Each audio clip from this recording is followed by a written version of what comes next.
मित्रों, good morning, नमस्कार, राधे राधे साहब। आप सभी का हार्दिक स्वागत है। सुबह की करंट अफेयर्स की क्लास में ठीक 5:06 हुए हैं और आप सभी के सामने हम हाजिर हैं आज की करंट अफेयर्स की क्लास को लेकर के। Suresh Kumar, SI Manju, Sandy Verma, doctor Pinkesh Yogi, Suresh Dayaram Mali ji, आप सभी के सामने हाजिर हैं आज की करंट अफेयर्स की क्लास को लेकर के। सभी का हार्दिक स्वागत, गुड मॉर्निंग, नमस्कार। अब शुरुआत करते हैं वो करंट अफेयर्स की बातें जो परीक्षा की दृष्टि से इंपॉर्टेंट है और जिन सभी विषयों पर हमें बातचीत करनी है उसकी शुरुआत कर देते हैं। तो चलिए देखिएगा। भंवर से लड़ो तुम, लहरों से उलझो तुम, कहां तक चलोगे किनारे किनारे। जिन लोगों को किनारों की तलाश होती है वो सिर्फ किनारे ही तराशते रह जाते हैं, और जो जीवन में हमेशा सेफ्टी वॉल के सिद्धांत पर काम करता है, अपने आप को सुरक्षा क्षेत्र में ही पाना चाहता है, वो जोखिम जो नहीं उठाता है उसके लिए जीवन में हमेशा मुश्किलें बनी रहती है मेरे मित्रों। तो आप सभी भी भंवर से लड़ो तुम, लहरों से उलझो तुम, कहां तक चलोगे किनारे किनारे। तो सुरक्षा वॉल्व के सिद्धांत पर आप काम मत करिएगा। जीवन में कठिनाई परेशानी सबके आती है, मगर उससे उभर कर उससे आगे बढ़ने का जज्बा आप में होना चाहिए और यही जज्बा आपको आपकी सफलता तक लेकर जाएगा। तो तैयार हो जाइए आज के सवालों पर बातचीत करने के लिए। आप सभी के सामने हाजिर हैं। तो चलिए देखिए, ये आज की बातचीत 24 तारीख हो चुकी है, यानी कुछ ही दिन बाकी हैं आपके इस महीने के समापन के ओर बढ़ रहा है धीरे धीरे। आज का पहला सवाल आपकी स्क्रीन पर आ चुका है, जवाब दीजिएगा जरा पहले ही सवाल का क्या है। यहां लिखा है भारत की पहली मोबाइल बायोसेफ्टी लैब कहां शुरू की गई है अभी हाल ही में भारत की पहली मोबाइल बायोसेफ्टी लैब कहां शुरू की गई है उसका आपको नाम बताना है। शहर का नाम, क्या जयपुर है, क्या कलकत्ता है, क्या नासिक है, क्या गुरुग्राम है। गुरुग्राम कहां पड़ता है आपका? हरियाणा में। कहां है? हरियाणा। अरे हरियाणा दी ठाठ है क्या? जयपुर आपकी राजस्थान की राजधानी है, राजस्थान का हिस्सा है।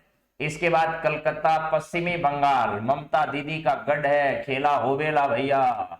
और नासिक जो है वो नासिक आपका महाराष्ट्र में पड़ता है, महाराष्ट्र में पड़ता है नासिक।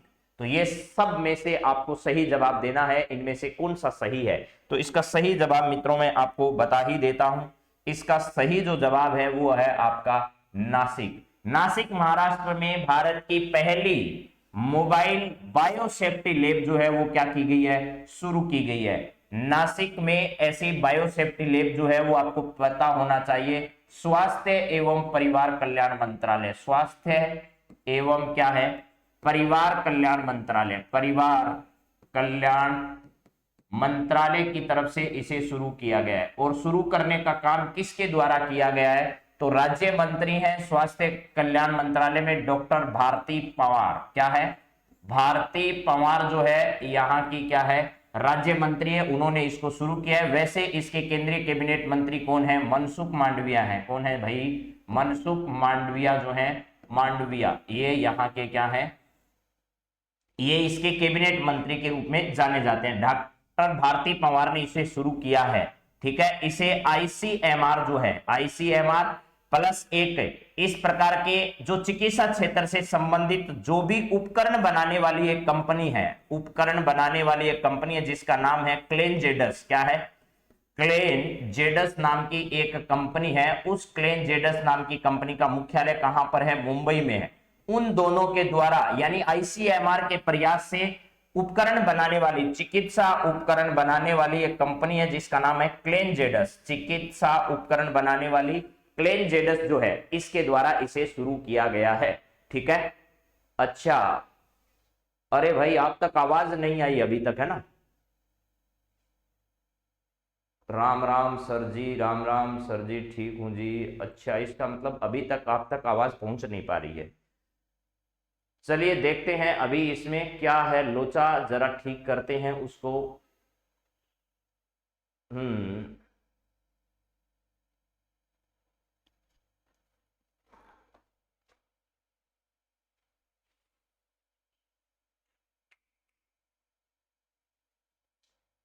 आवाज नहीं जा रही है बच्चों तक। देखो भाई, देखो जल्दी से, मैं आधी क्लास कर चुका हूं।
मेरे माँ कमी भाई मेले में दिखा रहे हो क्लास चाली को नहीं यार।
नमस्कार दोस्तों, गुड मॉर्निंग। स्टार्ट हो गई होगी, अब आवाज आ रही होगी आप तक।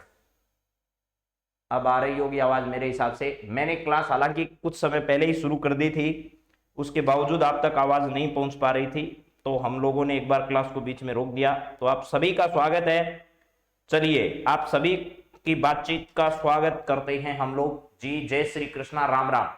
क्लास हालांकि मैंने पहले ही स्टार्ट कर दी थी, लेकिन टेक्निकल इश्यू की वजह से आप तक आवाज नहीं पहुंच पा रही थी। अब वापस इसे शुरू कर दिया गया है। तो राम राम, नमस्कार। भंवर से लड़ो तुम, लहरों से उलझो तुम, कहां तक चलोगे किनारे किनारे। आपको जीवन में हमेशा सरलता का रास्ता अपनाकर आगे नहीं बढ़ना है। मुश्किलें अगर आए तो उनका सामना करो, क्योंकि यही मुश्किलें आपको मजबूत बनाएगी। भंवर से लड़ो तुम, लहरों से उलझो तुम, कहां तक चलोगे किनारे किनारे। कब तक इन कठिनाइयों से, परेशानियों से अपने आप को बचाकर रखोगे। ये तो जीवन में आनी है एक दिन, तो आने दीजिए, इन सब का सामना करिएगा। तो भंवर से लड़ो तुम, लहरों से उलझो तुम, कहां तक चलोगे किनारे किनारे। ऐसा नहीं है कि आप लोगों को सब कुछ हासिल नहीं होगा, होगा एक दिन, लेकिन अपने आप को सेफ्टी वॉल्व के सिद्धांत की तरह मत बनाइएगा। चलिए अब बातचीत करते हैं दोस्तों पहले सवाल पर। करंट अफेयर्स के 24 तारीख आज हो चुकी है। मैंने हालांकि पहला सवाल आपको पढ़ा भी दिया था, लेकिन उसके बावजूद देखिए क्लास आप तक आवाज नहीं पहुंची थी, इस वजह से मैं इसको रिपीट कर देता हूं। पहला है, भारत की पहली मोबाइल सेफ्टी लैब कहां शुरू की गई है अभी हाल ही में। तो भारत में पहली मोबाइल सेफ्टी लैब जो है वो नासिक में शुरू की गई है। नासिक कहां पर है? महाराष्ट्र में है। गुरुग्राम हरियाणा, कलकत्ता पश्चिमी बंगाल, जयपुर राजस्थान। स्वास्थ्य एवं परिवार कल्याण मंत्रालय के द्वारा इस पहल को शुरू किया गया है।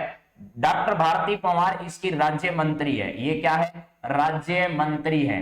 और इस स्वास्थ्य एवं परिवार कल्याण विभाग के कैबिनेट मंत्री जो है वो कौन है? तो कैबिनेट मंत्री मनसुख क्या है? मांडविया है। और इसे आईसीएमआर ने बनवाया है किससे? एक चिकित्सा उपकरण बनाने वाली कंपनी है जिसका नाम क्या है? क्लेन जेडस मुंबई। क्लेन जेडस मुंबई जो है वो कहां की कंपनी है? ये कंपनी जो है क्लेन जेडस कंपनी मुंबई की कंपनी है, उसके द्वारा इसका क्या किया गया? निर्माण किया गया। कलकत्ता पश्चिमी बंगाल है और यहां पर ममता जो है उनकी सरकार है, ममता दीदी, ममता बनर्जी की सरकार है। प्लस ये ध्यान रखिएगा मेरे दोस्तों, यहां पर तृणमूल कांग्रेस पार्टी इनकी पार्टी है। तृणमूल कांग्रेस पार्टी, तृणमूल कांग्रेस पार्टी जो है राष्ट्रीय दल का दर्जा प्राप्त है। इस पार्टी को क्या है? राष्ट्रीय पार्टी का दर्जा प्राप्त है। राष्ट्रीय पार्टी का दर्जा इसे क्या है? प्राप्त है। आज की तारीख में 8 राष्ट्रीय पार्टी का दर्जा प्राप्त पार्टियां हैं भारत के अंदर। यहां पर गुरुग्राम कहां पर है? हरियाणा में है। और यहां पर खेलो इंडिया यूथ गेम्स का आयोजन किया जाएगा, जिनका शुभंकर जो होगा वो क्या होगा? धाकड़ होगा, जिनका शुभंकर क्या होगा, धाकड़ होगा। तो आपके लिए सवाल क्या था वो जरा समझ लीजिएगा। क्लेन जेडस कंपनी के द्वारा यहां पर भारत की पहली मोबाइल सेफ्टी लैब की जो शुरुआत है वो कहां पर की गई है, नासिक महाराष्ट्र के अंतर्गत की गई है। चलिए जरा देखिएगा। हाँ देवेंद्र जी बोलिए, 1 मार्च से क्या आपकी रिक्वेस्ट है वो बताइए जरा। यहां महाराष्ट्र के अंदर अगर हम कुछ बात करें तो महाराष्ट्र का नासिक जो जगह है वो आपको पता होना चाहिए। महाराष्ट्र का नासिक जो गोदावरी नदी के किनारे पर है, किस नदी के किनारे पर है, गोदावरी नदी जो है उस गोदावरी नदी के किनारे पर स्थित है ये वाला। और यहां पर नासिक में ही एक जगह स्थित है जिसका नाम है रामकुंड। क्या है, रामकुंड। इस रामकुंड में लता ताई जो है, लता ताई का मतलब लता मंगेशकर, लता मंगेशकर जो है, मंगेशकर, इनकी अभी अस्थियों का विसर्जन यहां पर किया गया है महाराष्ट्र नासिक के अंदर। अब अगर महाराष्ट्र की बात करें तो यहां उद्धव ठाकरे जो है, उद्धव ठाकरे, इनकी क्या है, सरकार है। भारत का सबसे बड़ा जो क्षेत्र है वो आपका मुंबई सबसे बड़ा बंदरगाह है। यहां पर क्या है, मुंबई है, जो कि देश का सबसे बड़ा बंदरगाह, देश का सबसे बड़ा बंदरगाह है। बड़ा बंदरगाह के तौर पर भी उसे क्या किया जाता है, जाना जाता है। और यह एक प्राकृतिक बंदरगाह है। क्या है, एक प्राकृतिक बंदरगाह है। यह एक प्राकृतिक बंदरगाह जो है वो है। इसके अलावा यहां पर ध्यान रखना, शिवाजी महाराज की अभी हमने जयंती बनाई थी, तो शिवाजी मराठा जो हैं उनका संबंध भी कहां से है, महाराष्ट्र से। महाराष्ट्र में ध्यान रखना, यहां पर 1 मई 1960 को स्थापना बताई जा रही है, 1960 को गठन किया गया।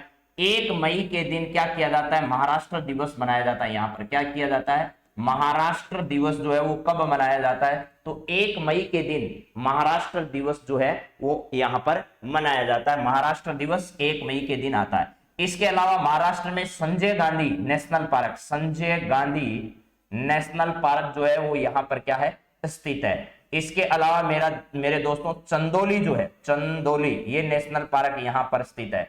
नए गांव नेशनल पार्क, नवे गांव नेशनल पार्क भी यहां पर क्या है, स्थित है। तो मेरे हिसाब से ये सारी बातें आप लोग इनके संदर्भ में याद रख लोगे। एक दक्षिणी भारत का एकमात्र जो है अस्मक महाजनपद जो था वो इसी क्षेत्र में पड़ता है। अस्मक महाजनपद जो है वो इसी क्षेत्र के अंतर्गत आता है। मुंबई किस द्वीप पर स्थित है, तो आपको पता होगा सालसेट द्वीप जो है, क्या है, सालसेट द्वीप। इस सालसेट द्वीप पर ये क्या है, स्थित है। ये सब बातें आप लोग पहले से जानते हैं। चलिए जरा अब महाराष्ट्र की बात अगर हो रही है तो थोड़ा सा मैप इसका देख लेते हैं। गोवा के साथ सीमा बनाता है, इसके बाद कर्नाटक के साथ, इसके बाद तेलंगाना के साथ, इधर छत्तीसगढ़ के साथ, और छत्तीसगढ़ के बाद मध्य प्रदेश और गुजरात से तो ये अलग हुआ ही है। तो इनके साथ यह क्या करता है, अपनी सीमा साझा करता है। मध्य प्रदेश, गुजरात, गोवा, छत्तीसगढ़, तेलंगाना और कर्नाटक के साथ सीमा बनाता है। ये तटीय जगह है, यहाँ की क्या है, मुंबई है, जो कि देश की आर्थिक राजधानी भी है। क्या है, देश की आर्थिक राजधानी भी, देश की आर्थिक राजधानी के तौर पर भी इसे क्या किया जाता है,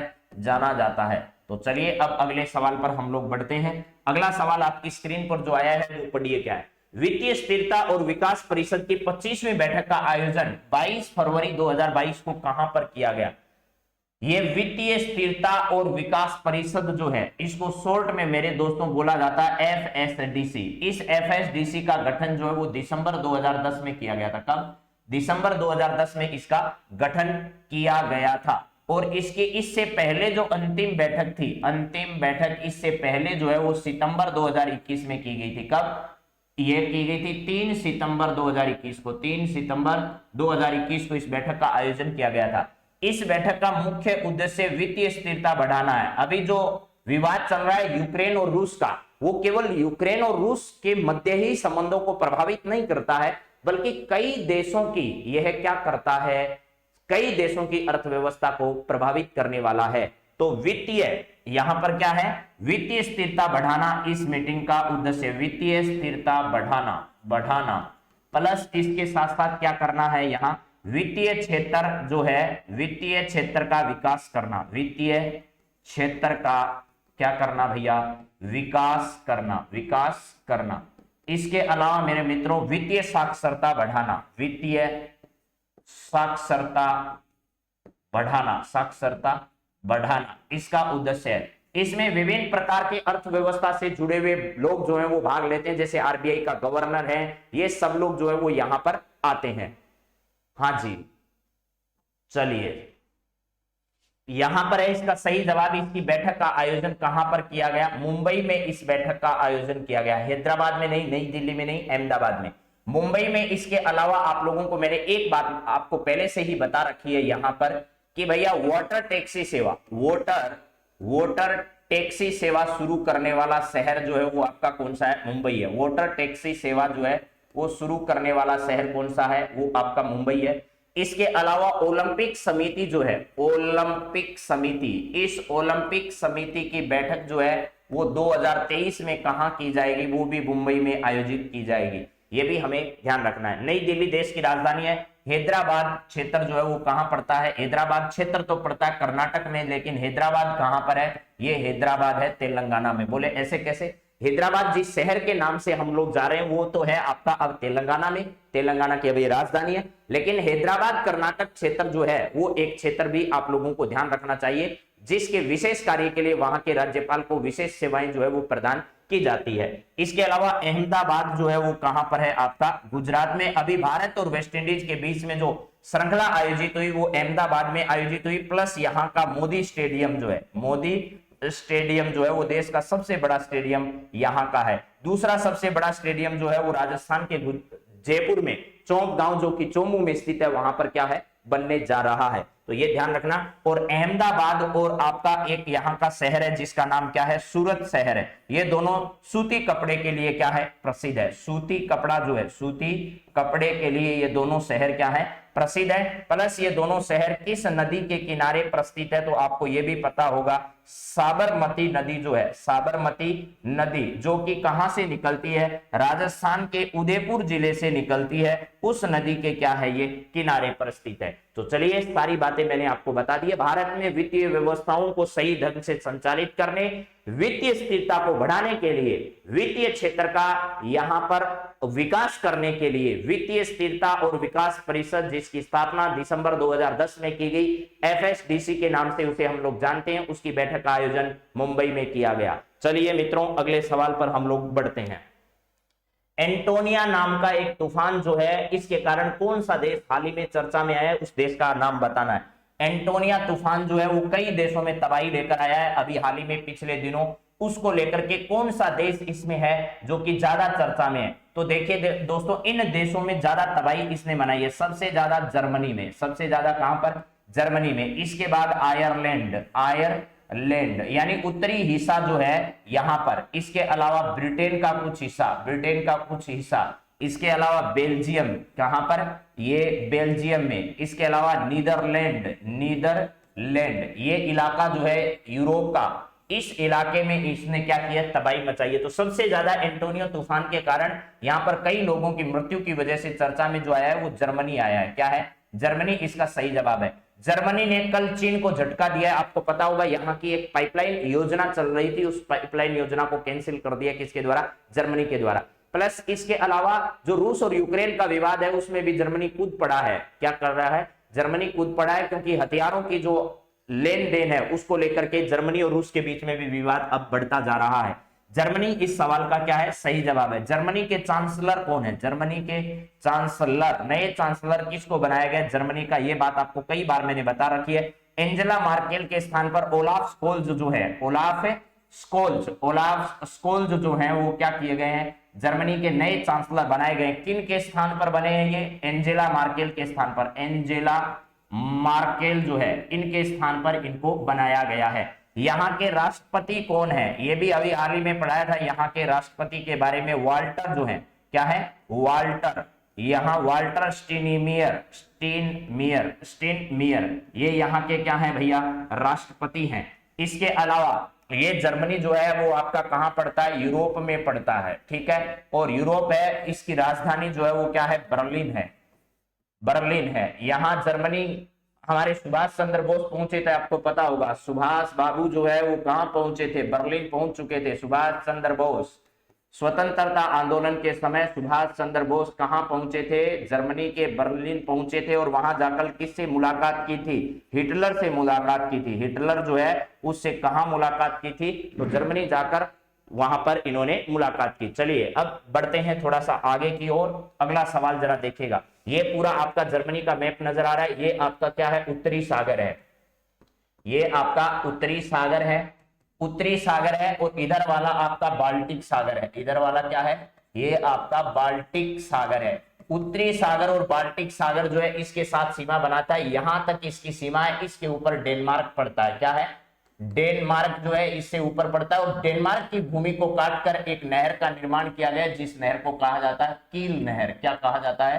कील नहर। किस किस को जोड़ती है? तो कील नहर ऐसे है मेरे मित्रों, ये आपका डेनमार्क है, इसके बीच ये जो बहने वाली नहर है, इस नहर का नाम क्या है? कील नहर है। इधर आपका क्या है? उत्तरी सागर है। ये उत्तरी सागर है। और ये क्या है? आपका बाल्टिक सागर है। बाल्टिक सागर ये वाला है। इन दोनों को जोड़ने वाली इस नहर का निर्माण किया गया। इस नहर का नाम क्या है? कील नहर है। और ये किस देश की भूमि को काट कर बनाई गई है? तो ये बनाई गई है मेरे मित्रों डेनमार्क जो देश है, डेनमार्क है, उस देश की भूमि को इसको काट कर क्या किया गया है? बनाया गया है। चलिए ये पूरा जर्मनी का इलाका है। एक तरफ बेल्जियम है, पोलैंड है, ऑस्ट्रिया है, चेक गणराज्य है। इनके साथ इसकी सीमा क्या होती है? साझा होती है। तो आपको ये याद रखना किसका मैप है? ये जर्मनी का मैप है। चलिए और थोड़ा सा आगे देखते हैं जर्मनी को। ये भी इसी प्रकार का किसका मैप है? जर्मनी का ही मैप है। ये जर्मनी है। इसमें सारे देश आपको नजर आ रहे हैं। जहां पोलैंड है, जहां बेल्जियम है, यहां कौन सा देश है? यहां आपको पोलैंड नजर आएगा। ये पोलैंड है। ये क्या है? आपका बेल्जियम है। बेल्जियम, बेल्जियम जो है वो यहां पर पड़ता है। इधर आपका फ्रांस है। इधर क्या है? फ्रांस है। और यहां पर आपका ऑस्ट्रिया देश है। ये रहा ऑस्ट्रिया। ऑस्ट्रिया, ऑस्ट्रिया जो है वो यहां पर पड़ता है। इसके अलावा चेक गणराज्य, चेक गणराज्य, ये इसकी सीमाओं के हैं। इधर बाल्टिक सागर है, इधर उत्तरी सागर है।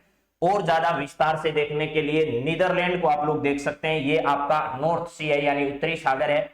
ये आपका जर्मनी जो है वो यहां पर पड़ता है। जर्मनी का एक क्षेत्र है जिसका नाम होता है रूर प्रदेश। जर्मनी का कौन सा प्रदेश? रूर प्रदेश, जो कोयले के लिए क्या है? प्रसिद्ध है। और भारत में झारखंड में रूर प्रदेश पड़ता है। झारखंड जो है वहां पर क्या पड़ता है? एक रूर प्रदेश है। ये देखिए बेल्जियम के साथ, इधर नीदरलैंड के साथ भी इसकी सीमा क्या है? साझा होती है। ठीक है, जूम करो सर। चलो जी, अब जूम किया हुआ मैप आपके सामने दिखाया जा रहा है। ये जरा देखिएगा, यहाँ पर जूम है लेकिन आपको साफ दिखेगा नहीं इसमें फिर भी, क्योंकि बहुत छोटे छोटे देश हैं यूरोप के अंतर्गत। जर्मनी के साथ कौन कौन से देश सीमा बनाते हैं? उत्तर में आपको बता दिया मैंने, उत्तरी सागर और वो है। एक नीदरलैंड इसके साथ सीमा बनाता है, बेल्जियम बनाता है, लग्जेमबर्ग बनाता है, फ्रांस बनाता है, स्विट्जरलैंड बनाता है, इसके अलावा ऑस्ट्रेलिया बनाता है। और इसका एक क्षेत्र है जिसका नाम क्या है? चेक गणराज्य, वो बनाता है। और पोलैंड इसके साथ सीमा बनाता है। इतने देश ऐसे हैं जो इसकी सीमा से क्या है? जुड़े हुए हैं। स्विट्जरलैंड, लग्जमबर्ग, बेल्जियम, इसके अलावा यहां नीदरलैंड, इसके अलावा इसका पोलैंड और चेक गणराज्य और ऑस्ट्रिया जो है, ये सारे के सारे यहां पर इसके साथ क्या बनाते हैं? सीमा बनाते हैं। चलिए, भारत का रूर प्रदेश, ठीक बात है आपकी, दामोदर नदी घाटी का जो क्षेत्र है वो है रूर प्रदेश है। विश्व स्काउट दिवस कब मनाया जाता है? विश्व स्काउट दिवस जो है वो मित्रों 22 फरवरी को मनाया जाता है। 22 फरवरी को विश्व स्काउट दिवस मनाया जाता है। सदा तैयार रहो। क्या है? सदा तैयार रहो। मानव सेवा ही सबसे बड़ा धर्म है। सदा तैयार रहो। और मानव धर्म ही सबसे बड़ा धर्म है। इसको लेकर के मानवीय सेवा को प्रोत्साहित करने के लिए इस प्रकार का एक सैनिक प्रशिक्षण के साथ तैयार किया गया एक संगठन जो है वो समाज सेवा और सैन्य शक्तियों से संपन्न होना चाहिए, ऐसे विचार को लेकर के इस संगठन की स्थापना किसके द्वारा की गई थी? तो इसकी स्थापना रॉबर्ट बाडेन पावेल के द्वारा की गई थी। Robert Baden Powell, Baden Powell जो है, इन्होंने इस संगठन की क्या की थी? स्थापना की थी। ये बेडेन पावेल एक ब्रिटिश सैन्य अधिकारी थे। क्या थे? ब्रिटिश सैन्य अधिकारी थे। ब्रिटिश सैन्य अधिकारी थे। कौन? बेडेन पावेल अधिकारी। इनकी पत्नी का नाम आलेव बेडेन पावेल था। उन्होंने भी एक तो स्काउट गाइड, एक तो होता है स्काउट तो होता है लड़कों का, और गाइड होता है कि इनका लड़कियों का। गाइड किसका होता है? लड़कियों का। तो स्काउट और गाइड अलग अलग है दोनों, स्काउट लड़कों का है और गाइड जो है वो किसका है, यहाँ गाइड का है। इस बार नेशनल जम्बूरी का आयोजन राजस्थान में किया जा रहा है और राजस्थान के पाली जिले में, आप लोगों को पता होगा कहां पर इसका आयोजन किया जा रहा है। मैंने राजस्थान के संदर्भ में जब सवाल पढ़ाए थे तो आपको कई बार बताया, इस बार राजस्थान राष्ट्रीय स्काउट जम्बूरी जो है उसका आयोजन राजस्थान में किया जा रहा है। तो इसका सही जवाब ध्यान रखना, विश्व स्काउट दिवस कब मनाया जाता है, 22 फरवरी को, जो अभी हाल ही में हमने मनाया है। चलिए अगला सवाल देखिए क्या है।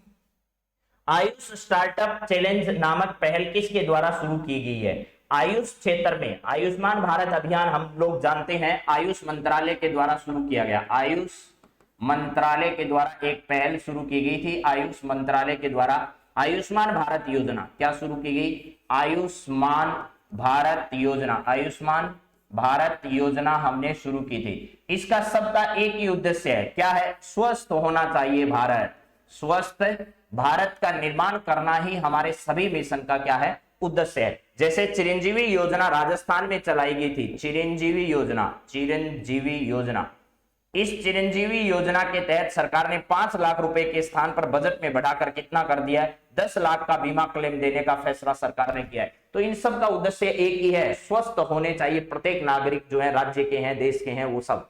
तो यहाँ पर अखिल भारतीय आयुर्वेद संस्था जो है वो और स्टार्टअप इंडिया जो है, इन दोनों के प्रयास से एक नया मिशन शुरू किया गया है जिसका नाम है Ayush startup challenge. Ayush startup challenge जो है उसके माध्यम से नए स्टार्टअप को बढ़ावा दिया जाएगा। नए स्टार्टअप जो हैं इनको, नए स्टार्टअप को बढ़ावा देने के लिए, नए स्टार्टअप को बढ़ावा देने के लिए, बढ़ावा देने के लिए इस प्रकार की पहल की शुरुआत की गई है। अगला सवाल जरा देखिए मित्रों क्या है।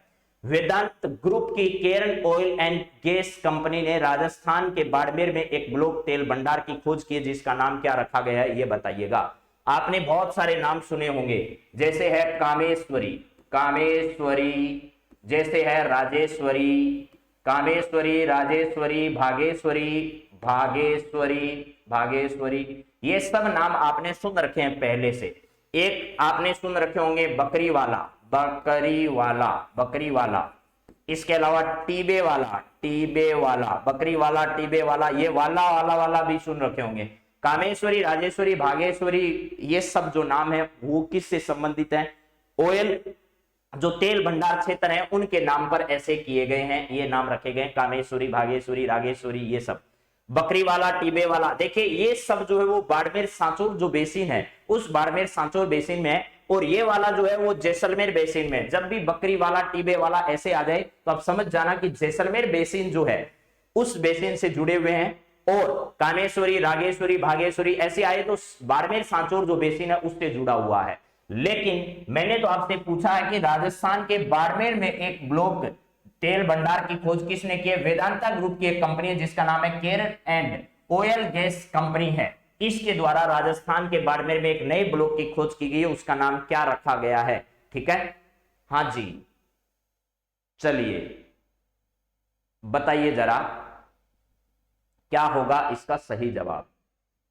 इसका सही जवाब है मेरे दोस्तों, पूनम क्षेत्र जो है वो तो बीकानेर क्षेत्र में है, लेकिन यह है दुर्गा, क्या है, दुर्गा क्षेत्र इसका नाम रखा गया। दुर्गा जो क्षेत्र है ये इसका नाम रखा गया है, दुर्गा क्षेत्र जो है नया नाम रखा गया केरन एनर्जी के द्वारा। पूनम क्षेत्र कहां पर पड़ता है, तो ये बीकानेर नागौर बेसिन में पड़ता है। बीकानेर नागौर बेसिन जो है, बीकानेर नागौर बेसिन में स्थित एकमात्र ऐसा है पूनम जो आपको याद करना है, बाकी चाहे इन लड़कियों के नाम वाले कहीं आ जाए, बाड़मेर सांचौर बेसिन आप सीधा कर दीजिएगा। समझ गए मेरी बात, बाड़मेर सांचौर जो बेसिन है ये बाड़मेर सांचौर बेसिन आपका सही बैठ जाएगा। रागेश्वरी, कामेश्वरी, भागेश्वरी ऐसा कोई भी नाम आ जाए, चाहे जैसे अभी दुर्गा आया है तो ये नाम सारे हैं, लेकिन एक ही ऐसा नाम है पूनम क्षेत्र जो आपको याद रखना है। पूनम क्षेत्र जो है वो बीकानेर नागौर बेसिन के अंतर्गत पड़ता है, तो ये आपको ध्यान रखना है। मछली और इंदिरा इस प्रकार के कोई तेल क्षेत्र जो है वो हमारे यहाँ पर नहीं है, तो मेरे हिसाब से आपको समझ में आ गया होगा। मैंने दो ही बात बताई है, वेदांता ग्रुप की एक कंपनी है, वेदांता ग्रुप की एक कंपनी है जिसका नाम क्या है, केरन एनर्जी है। क्या है, केरन एनर्जी जो है वो किसके, वेदांता ग्रुप के है, और इसने बाड़मेर क्षेत्र में नया जो अपना तेल क्षेत्र खोजा है या तेल कुआं क्षेत्र जो खोजा है उसका नाम क्या रखा गया है, दुर्गा रखा गया है, बस ये याद रखना है। और दूसरी बात ये याद रखना है, रागेश्वरी, कामेश्वरी, भागेश्वरी ऐसे लड़कियों के नाम पर कहीं भी आ जाए तो आप ध्यान रखना वो सब कहां पर है, बाड़मेर सांचौर बेसिन में, बाड़मेर सांचौर बेसिन में है। लेकिन एक बात जरूर ध्यान रखना, अगर पूनम क्षेत्र आ जाए तो वो बीकानेर नागौर बेसिन के अंतर्गत है। बकरीवाला, टिबेवाला ऐसे वाला से जुड़े हुए आ जाए तो ये जैसलमेर बेसिन के अंतर्गत है। कहां पर है, जैसलमेर बेसिन जो पड़ता है वहां पर है। चलिए अगला सवाल जरा देखिएगा क्या है। नेक्स्ट सवाल है, प्रोफेसर नीना गुप्ता को रामानुजन पुरस्कार प्रदान किया गया, यह पुरस्कार को जारी रखने की घोषणा की गई है, यानी तथा इस योजना की शुरुआत कब हुई थी यह आपको बताना है। प्रोफेसर नीना गुप्ता को रामानुजन पुरस्कार प्रदान किया गया है, यह इस पुरस्कार को जारी रखने की क्या की गई है, अभी हाल ही में घोषणा की गई है। यह पुरस्कार किस क्षेत्र में दिया जाता है यह आपको बताना है। इसने किसी और सवाल की लाइन बीच में टाइप कर दी है, लेकिन कोई बात नहीं। यहां है प्रोफेसर नीना गुप्ता को रामानुजन पुरस्कार प्रदान किया गया है तथा यह किस क्षेत्र में दिया जाता है, यह योजना वाला जो है, यहां से आगे की लाइन आपको थोड़ी ध्यान रखनी है। इस योजना की शुरुआत कब हुई, यह सवाल इसका हिस्सा नहीं है। आपको यहां लिखना है किस क्षेत्र में दिया जाता है, किस क्षेत्र में यह पुरस्कार जो है वो क्या किया जाता है, प्रदान किया जाता है, यह बताना है किस क्षेत्र में यह पुरस्कार दिया जाता है। ऑप्शन सही है एकदम, आपको यह बताना है किस क्षेत्र में दिया जाता है। यह इस सवाल की लाइनें नहीं है, ये किसी और सवाल की लाइनों को बीच में इसने टाइप कर दिया। प्रोफेसर नीना गुप्ता जो है वो कलकत्ता सांख्यिकी जो विद्यालय है वहां पर स्थित है, ये ध्यान रखना। प्रोफेसर नीना गुप्ता को रामानुजन पुरस्कार प्रदान किया गया, यह किस क्षेत्र में दिया जाता है, तो रामानुजन पुरस्कार गणित के क्षेत्र में दिया जाता है मेरे मित्रों। किस क्षेत्र में, गणित के क्षेत्र में दिया जाने वाला यह क्या है, पुरस्कार है, जो कि नीना गुप्ता को अभी हाल ही में प्रदान किया गया है। अब जरा सुनिए नीना गुप्ता के बारे में। यह भारतीय सांख्यिकी संस्थान, भारतीय सांख्यिकी संस्थान कहां पर स्थित है, यह सांख्यिकी संस्थान, यह संस्थान स्थित है कलकत्ता में, कलकत्ता में स्थित है। वहां पर प्रोफेसर के तौर पर काम कर रही है नीना गुप्ता और इनको यह पुरस्कार प्रदान किया गया है। एक तो है science and technology department, Bharat सरकार है। इसके अलावा एक संस्था है आईसीटीपी, एक संस्था है इंडियन मैथमेटिकल इंस्टीट्यूट या यूनिवर्सिटी। इन सबके प्रयासों से यह पुरस्कार इनको क्या किया गया, प्रदान किया जाता है। यानी 45 वर्ष से कम उम्र के, 45 वर्ष से कम उम्र के जितने भी गणितज्ञ हैं दुनिया भर के, उन गणितज्ञों में श्रेष्ठ काम करने वाले गणितज्ञ को यह पुरस्कार प्रदान किया जाता है। नीना गुप्ता इस पुरस्कार को प्राप्त करने वाली चौथी भारतीय है जिन्होंने यह पुरस्कार ग्रहण किया है, और तीसरी महिला है, क्या, थर्ड महिला है जिसने यह पुरस्कार प्राप्त किया है। गणित के क्षेत्र में इन्होंने क्या किया था, तो ध्यान रखिएगा, इन्होंने एफाइन बीजीय ज्यामिति जो है, एफाइन बीजीय ज्यामिति उस क्षेत्र में इन्होंने बेहतरीन काम किया। प्लस इसके साथ साथ इन्होंने कम्यूटेटिव बीजगणित जो है, कम्यूटेटिव बीजगणित जो है उस क्षेत्र में इन्होंने महत्वपूर्ण काम किया, इस वजह से इनको यह पुरस्कार जो है वो प्रदान किया। प्लस इसके अलावा एक जिरास्की कंसलेशन होता है मैथ के अंतर्गत, क्या होता है, जिरास्की कंसलेशन, ठीक है। इस जिरास्की कंसलेशन को भी हल करने का काम किसने किया, नीना गुप्ता ने किया। तो ध्यान रखना गणित से इनका क्या है, संबंध है, और वर्तमान में भारतीय सांख्यिकी संस्थान कलकत्ता के अंदर ये क्या कर रही है, काम कर रही है। चलो जी अगला सवाल जरा देखो क्या है। नेक्स्ट आपके सामने, किस मंत्रालय के द्वारा 2021-22 से 2025-26 तक के लिए राष्ट्रीय खाद्यान्न सह मेधा छात्रवृत्ति योजना को जारी रखने की घोषणा की गई है, जरा बताइएगा क्या है। किस मंत्रालय ने 2021-22 से 2025-26 तक के लिए राष्ट्रीय खाद्यान्न सह मेधा छात्रवृत्ति, ये लिखा है यहां पर, राष्ट्रीय खाद्यान्न सह मेधा छात्रवृत्ति योजना को जारी रखने की घोषणा की है, तथा इस योजना की शुरुआत कब हुई थी। तो देखो ये लाइन जो है वो पिछले वाले में उसने टाइप कर दी थी, योजना को जारी रखने की घोषणा की है तथा इस योजना की शुरुआत कब हुई थी, तो यह आपको बताना है। तो जरा देखिए इस सवाल का सही जवाब क्या है। रक्षा मंत्रालय के द्वारा 2010-11, शिक्षा मंत्रालय 2008-9, वित्त मंत्रालय 10-11, सामाजिक न्याय व अधिकारिता मंत्रालय 8-9। तो इसका सही जवाब मेरे मित्रों जो है वो क्या होगा, शिक्षा मंत्रालय के द्वारा 2008-9 में राष्ट्रीय खाद्यान्न सह मेधा छात्रवृत्ति योजना शुरू की गई और अभी हाल ही में सरकार ने इस योजना को वर्ष 2021-22 से लेकर के 2025-26 जो है इस तक बढ़ाने का क्या कर लिया है, फैसला कर लिया है। शिक्षा क्षेत्र से जुड़ी हुई है, तो शिक्षा मंत्रालय जो है, इस शिक्षा मंत्रालय को संभालने वाले हमारे मंत्री कौन है, धर्मेंद्र प्रधान है। कौन है, धर्मेंद्र प्रधान साहब जो है, धर्मेंद्र प्रधान, ये इस मंत्रालय के क्या है, मंत्री हैं। राजस्थान की बात की जाए तो बीडी कल्ला जो है वो इस मंत्रालय के क्या है, बीडी कल्ला इस मंत्रालय के मंत्री हैं राजस्थान में। चलिए अगला सवाल जरा देखिएगा क्या है। नेक्स्ट है, साहित्य अकादमी ने उर्दू भाषा के कविता संग्रह ताजा हवा की तावीज़ें के लिए किस वर्ष 2021 का साहित्य अकादमी पुरस्कार देने की घोषणा की है। यहां लिखा है, साहित्य अकादमी ने उर्दू भाषा के कविता संग्रह ताजा हवा की तावीज़ें, ताजा हवा की तावीज़ें के लिए किसे 2021 का साहित्य अकादमी पुरस्कार जो है वो दिए जाने की घोषणा की गई है। चंद्रभान ख्याल, दामोदर मौजा, नीलमणि फूफन, रजनीकांत। तो देखिए दामोदर दाऊजा जो है इनको तो आपको पता होगा कौन सा 65वां या 66वां क्या दिया गया था, यहां पर इनको प्रदान किया गया था मेरे मित्रों। यहां पर दोनों जो है दामोदर दाऊजा और नीलमणि फूफन, इनको लगातार 2 वर्ष जो हैं, पिछले लगातार 2 वर्ष हैं, उनके लिए कौन सा पुरस्कार प्रदान किया गया। ज्ञानपीठ पुरस्कार आपने सुना होगा, ठीक है, कौन सा पुरस्कार, ज्ञानपीठ पुरस्कार। ज्ञानपीठ पुरस्कार जो है पुरस्कार इन दोनों व्यक्तियों को अभी हाल ही में प्रदान किया गया है। यानी 1 वर्ष का इनको, 1 वर्ष का इनको, दोनों वर्ष 2021 का 2020 का, ऐसे आप लोग याद रख सकते हैं। रजनीकांत को आपको पता होगा, यानी फिल्म इंडस्ट्री का सबसे बड़ा पुरस्कार दादा साहेब फाल्के पुरस्कार जो है, फाल्के पुरस्कार जो है वो इन्हें क्या किया गया, प्रदान किया गया। और दादा साहेब फाल्के फिल्म क्षेत्र के जो पुरस्कार है, वो फिल्म क्षेत्र के पुरस्कार अभी हाल ही में किन को प्रदान किए गए हैं, तो आपने दोनों के नाम सुने होंगे। और पुष्पा नाम की जो फिल्म है उसको भी क्या किया गया, इस प्रकार का प्रदान किया गया। अच्छा 56वां 57वां है, ठीक बात है, ये क्या है 56वां है और ये क्या है 57वां है, ऐसे याद करना है।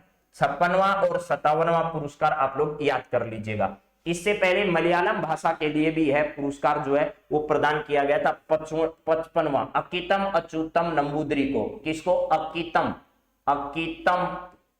अच्युतम नंबूदरी, अच्युतम नंबूदरी जो है, नंबूदरी इनको यह प्रदान किया गया था किस भाषा के लिए, मलयालम भाषा जो है, इस मलयालम भाषा के लिए इनको यह प्रदान किया गया था। उसके बाद दामोदर मौजा और नीलमणि फूफन जो है इनको प्रदान किया गया है। नीलमणि दामोदर, पहले दामोदर और फिर नीलमणि फूफन, ये सही जवाब। अब बच गया एक, चंद्रभान ख्याल जो इस सवाल का सही जवाब है, जिनको ताजा हवा की तपीसें एक साहित्य रचना है जिसके लिए वर्ष 2021 का साहित्य अकादमी पुरस्कार जो है इन्हें प्रदान किया गया है। चंद्रभान ख्याल इसका सही जवाब है। चलिए नेक्स्ट जरा देखिएगा अगला सवाल क्या है। नेक्स्ट सवाल आपके सामने है, केंद्र सरकार ने जन भागीदारी एम्पावरमेंट पोर्टल की शुरुआत किस राज्य या केंद्र शासित प्रदेश से अभी हाल ही में की है। केंद्र सरकार ने जन भागीदारी एम्पावरमेंट पोर्टल जो है, जन भागीदारी के सहयोग से एम्पावरमेंट करना यानी लोगों को और ज्यादा मजबूत बनाने के लिए इसकी शुरुआत किस राज्य या केंद्र शासित प्रदेश से अभी हाल ही में शुरू की है। ये गोवा है, ठीक है, गोवा है, इसके अलावा उत्तराखंड है, लद्दाख है, जम्मू कश्मीर है। कौन सा सही जवाब है, तो इसका सही जवाब है मेरे मित्रों जम्मू कश्मीर। जम्मू कश्मीर के उपराज्यपाल मनोज सिन्हा जो है, मनोज सिन्हा है। यहां पर क्या की गई है, सरकार के द्वारा अभी एक नई पहल शुरू की गई है जिसको कहा गया जन भागीदारी एम्पावरमेंट पोर्टल। इसको जम्मू कश्मीर में क्या कर दिया गया, अभी लागू कर दिया गया। जम्मू कश्मीर और लद्दाख 2 नए यूटी यानी केंद्र शासित प्रदेश जो है वो 31 अक्टूबर 2019 से क्या आए थे, अस्तित्व में आए थे। इसके बाद 26 जनवरी 2020 से हमारे दादर नगर हवेली और क्या है दमन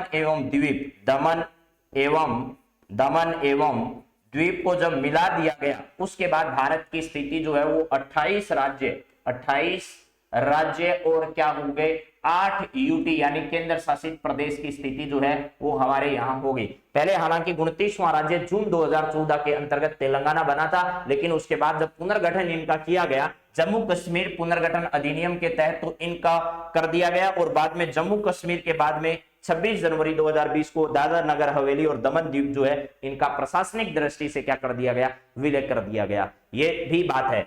यहां उत्तराखंड और गोवा में अभी क्या चल रहे हैं, विधानसभा के चुनाव चल रहे हैं। विधानसभा के चुनाव कहां पर संपन्न हो रहे हैं, तो ये गोवा और उत्तराखंड के में इस प्रकार के चुनाव जो है वो विधानसभा के संचालित हैं। चलिए नेक्स्ट सवाल देखें, उससे पहले थोड़ा जम्मू कश्मीर घुमा देते हैं आपको। ये जम्मू कश्मीर का एक प्रसिद्ध युद्ध क्षेत्र है, जो आपने देखा होगा सियाचिन का प्रसिद्ध युद्ध क्षेत्र जो है वो आपके सामने है।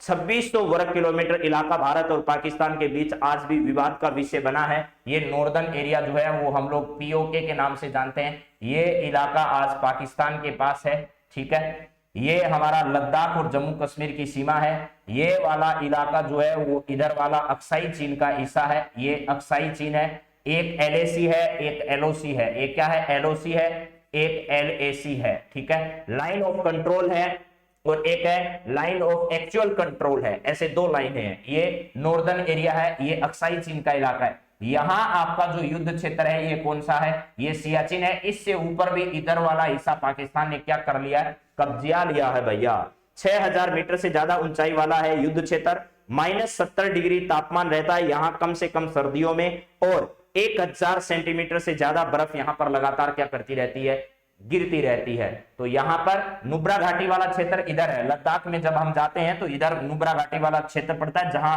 2 कुबड़ वाले ऊंट पाए जाते हैं। क्या है, नुब्रा घाटी क्षेत्र। नुब्रा घाटी जो क्षेत्र है, नुब्रा घाटी क्षेत्र कहां पर पड़ता है, आपका लद्दाख के अंदर आता है, लद्दाख में आता है, ये ध्यान रखना। यहां पर क्या है, 2 कुबड़ वाले ऊंट पाए जाते हैं। 2 कुबड़ वाले ऊंट जो है यहां पर पाए जाते हैं। और एक ध्यान रखना, समुद्र में तैरने वाले ऊंट जो है, समुद्र में तैरने वाले ऊंट जो है वो कहां पाए जाते हैं। अगर ये आपसे पूछा जाए तो ध्यान रखना भैया, कच्छ गुजरात जो है, कच्छ गुजरात में यहाँ खारी ऊंट पाए जाते हैं। गुजरात में क्या नाम है उनका, खारी ऊंट। खारी ऊंट ऐसे कहा जाता है, खारी ऊंट इसलिए कहते हैं क्योंकि कच्छ का जो क्षेत्र है, रन है, वो पूरा का पूरा नमक उत्पादन वाला क्षेत्र है। यहाँ पर जो है वो तैरने वाले ऊंट पाए जाते हैं, जो क्या है, खारी ऊंटों के नाम से उनको जाना जाता है। कच्छ क्षेत्र में वो पाए जाते हैं। चलिए अगली बात करते हैं। अगला सवाल आपके सामने देखें तो यही इलाका आपके सामने एक बार फिर मैं रख रहा हूं, जरा इसको और ज्यादा अच्छे से आप लोग देख लीजिएगा, कवर कर लीजिएगा इन चीजों को, तो आपको याद रह जाएगी। जम्मू कश्मीर का बस इतना सा इलाका हमारे पास है। ये इतना बड़ा भाग जो है वो पाकिस्तान के पास है आज की तारीख में। जम्मू कश्मीर का ये वाला इलाका इतना जो है वो गिलगिट वाला इलाका, ये वाला पीओके के साथ है, ये आपका अफगानिस्तान है। ये क्या है, अफगानिस्तान है। और अभी अभी पाकिस्तान जो है, इन्होंने क्या किया है, बिल गेट्स को सम्मानित किया है। बिल गेट्स जो है इनको क्या किया है, अभी हाल ही में इन्हें अपने नागरिक सम्मान से सम्मानित किया है। ये इलाका सियाचिन वाला बताई दिया, ये अक्साई चीन वाला इलाका मैंने आपको पूरा समझा दिया। इधर वाला क्षेत्र जो है ये आपका लद्दाख का है। चलिए जरा ऐसे और भी इसको बहुत अच्छे से समझ सकते हो आप लोग। पाक अधिकृत कश्मीर कौन सा है, अक्साई चीन का नुब्रा साक्सम घाटी जो है वो कहां पर स्थित है, ये सारे क्षेत्र इसमें मैंने दिखा रखा है। इस्लामाबाद हमसे कितनी दूर है, श्रीनगर से। कारगिल कहां है, कारगिल का जो युद्ध हुआ था वो यहां हुआ था, ये कारगिल क्षेत्र है। लेह जो है, ये लेह कहां पड़ता है, लद्दाख के अंतर्गत पड़ता है, ये लद्दाख के अंतर्गत है। इंदिरा कोल जो है वो सोल्ट्रो रेंज यहां पर पड़ती है। ये जो इलाका है ये पूरा का पूरा सियाचिन का क्षेत्र है। चलिए नेक्स्ट जरा देखिएगा। इसके बाद ये बात मैंने हालांकि बता दी आपको, लेकिन आप लोग इस मैप को बाद में देख सकते हो आराम से जब आपको इसकी पीडीएफ प्राप्त हो। चलिए नेक्स्ट जरा देखिएगा क्या है। अगला सवाल राजस्थान से जुड़ा हुआ है। राजस्थान का एक सवाल मैंने आज पहले ही करा दिया है। फिर बजट की कुछ बातें हैं। हालांकि बजट पर पूरी चर्चा हमारी कल हो गई थी और कुछ बातें बच गई। अब लगातार सवालों के साथ आर्थिक समीक्षा और बजट की बातें लगातार मैं आपके सामने रखता रहूंगा। तो अगला सवाल आपके सामने है, राजस्थान बजट 2022-23 के अनुसार 50-50 लाख रुपए की लागत से सावित्रीबाई फुले वाचनालय की स्थापना किस स्तर पर की जाएगी? सरकार ने यह घोषणा की है कि सावित्रीबाई जो है, सावित्रीबाई फुले वाचनालय की स्थापना जो है वो कहां पर की जाएगी, ये आप लोग बताइए जरा। हाँ जी, यहां है सावित्रीबाई फुले वाचनालय की स्थापना किस स्तर पर करने की सरकार ने घोषणा की और 50-50 लाख रुपए इसमें आर्थिक सहायता दी जाएगी सरकार के द्वारा। तो इसका सही जवाब क्या है? राज्य स्तर पर नहीं होगा, संभाग स्तर पर नहीं होगा, इसका सही जवाब होगा जिला स्तर। जिला स्तर पर क्या की जाएगी? राजस्थान में सावित्रीबाई फुले वाचनालय यानी लाइब्रेरी बनाई जाएगी। सावित्रीबाई लाइब्रेरी जो है ये बनाई जाएगी सरकार के द्वारा। चलिए अगला सवाल जरा देखिएगा क्या है। बजट अगर आपने पढ़ रखा है तो अब ज्यादा से ज्यादा ऑब्जेक्टिव सवाल पढ़ने की कोशिश करिए ताकि आपको ज्यादा चीजें याद रहेगी। अगला सवाल है, पैरा खिलाड़ियों को उच्च तकनीकी प्रशिक्षण उपलब्ध करवाने के लिए पैरा खेल एकेडमी कहां स्थापित की जाएगी? पैरा खेल एकेडमी जो है इसकी स्थापना कहां पर की जाएगी? उच्च तकनीकी प्रशिक्षण उपलब्ध कराने के लिए, पैरा खिलाड़ियों को प्रशिक्षण प्रदान करने के लिए इस प्रकार की एकेडमी कहां स्थापित की जाएगी? तो कहां की जाएगी? जयपुर में की जाएगी, जोधपुर में की जाएगी, या ए व बी दोनों जगह की जाएगी, या नन ऑफ दीज इनमें से कहीं नहीं की जाएगी? तो इसका सही जवाब है मेरे दोस्तों ए व बी दोनों जगह की जाएगी। जयपुर में भी की जाएगी और जोधपुर में भी की जाएगी। दो इस प्रकार की पैरा एकेडमी जो है वो राजस्थान में खोली जाएगी। जोधपुर में इसके अलावा नेत्रहीन जो लोग हैं इनके संरक्षण के लिए एक संस्थान का क्या किया जाएगा? गठन किया जाएगा। कहां पर यह किया जाएगा? जोधपुर में। जोधपुर में इसके अलावा एक केंद्रीय कॉलेज खोला जाएगा। केंद्रीय कॉलेज कहां पर खोला जाएगा? ये जोधपुर के अंतर्गत खोला जाएगा। इसके अलावा मेरे मित्रों केंद्रीय कॉलेज के अलावा यहां स्पोर्ट्स जो कॉलेज है वो भी खोला जाएगा। खेल संस्थान जो है वो खेल संस्थान भी कहां पर खोला जाएगा? ये भी जोधपुर के अंतर्गत खोला जाना प्रस्तावित है। चलिए अगले सवाल पर बढ़ते हैं। अगला सवाल जरा देखिएगा आपका क्या है, ये रहा आपके सामने। मेट्रो फेज फर्स्ट डी का निर्माण कहां से कहां तक किया जाएगा? फर्स्ट डी है, ध्यान से पढ़ लीजिएगा इसको। एक है फर्स्ट सी और एक है आपका फर्स्ट डी। इस फर्स्ट डी के बारे में आपसे पूछा जा रहा है कि मेट्रो फेज फर्स्ट डी का निर्माण कहां से कहां तक किए जाने की घोषणा बजट में की गई है। चौपड़ से सांगानेर, मानसरोवर से 200 फीट बाईपास, मानसरोवर से सीतापुरा, बड़ी चौपड़ से ट्रांसपोर्ट नगर। तो देखिए मेरे मित्रों यहां पर दो प्रकार की घोषणा सरकार के द्वारा की गई है। बड़ी चौपड़ से लेकर के ट्रांसपोर्ट नगर जो है यहां पर तो क्या किया जाएगा? फर्स्ट सी का निर्माण किया जाएगा, फेज फर्स्ट सी। और मानसरोवर से लेकर के 200 फीट बाईपास जो है ये वाला आपका क्या होगा? मानसरोवर से लेकर के 200 फीट बाईपास के लिए ये होगा फेज 2। ये क्या होगा? फेज 2 होगा। तो यहां पर अब बच गया उनमें से कौन सा सही होगा वो जरा बताइए। बड़ी चौपड़ से ट्रांसपोर्ट नगर जो है यहां पर फर्स्ट सी होगा। मानसरोवर से लेकर के 200 फीट बाईपास के बीच में जो है वो आपका निर्माण किया जाएगा। तो इसका फर्स्ट डी का है, ये क्या है? फर्स्ट डी है, 2 नहीं है। अंबाबाड़ी वाला है 2, तो क्या है? अंबाबाड़ी वाला जो है वो 2 है। यहां पर इसका सही जवाब जो है वो क्या होगा? ये फर्स्ट डी है। इन दोनों को आपको ध्यान रखना है, एक तो बड़ी चौपड़ से ट्रांसपोर्ट नगर वाला और ये दोनों जो है इनका निर्माण किया जाएगा। तो चलिए अगले सवाल पर बढ़ते हैं। अगला सवाल अब समझ में आ गया।